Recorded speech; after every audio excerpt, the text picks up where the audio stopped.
ये वेद का मंत्र आगे कहता है कि जाया पतु मधु मदिम वाचम वतु मधु वाम, अर्थात पति पत्नी का व्यवहार मधुर हो।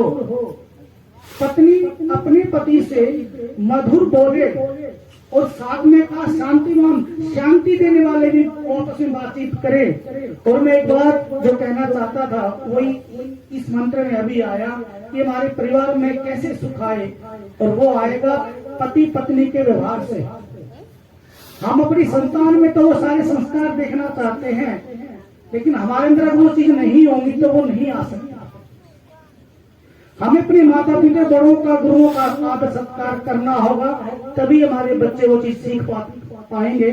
एक मुझे दृष्टांत याद आ रहा है कि एक नव दंपति, उस घर में बूढ़े पिता थे।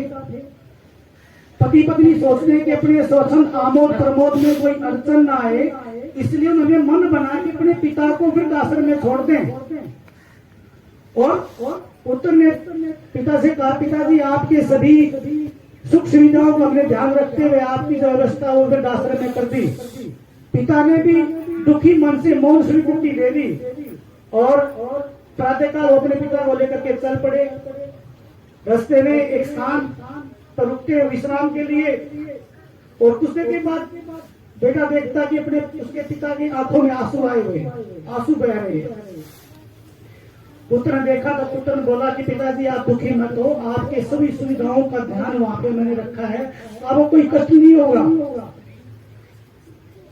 वहां पर पिता एक बात कहते हैं, बेटा मुझे सुख सुविधाओं से का कोई चिंता नहीं है, मुझे मिले या ना मिले, मैं तो उस एहसास को सोच करके, उस बात को सोच करके दुखी हूँ कि बरसों पहले मैं जब तुम्हारे दादा को छोड़ने के लिए वृद्धाश्रम में जा रहा था तो हम भी इसी स्थान पर रुके थे, और उस समय तुम्हारे दादा के मन में, मेरे पिता के मन में जो बात चल रही थी, उस बात को मैं उस समय नहीं समझ रहा था, अभी समझ रहा हूँ। उस समय मेरे पिता के मन में क्या पीड़ा थी, उस पीड़ा को आज मैं अनुभव करके मेरी आंखों से आंसू आ रहे।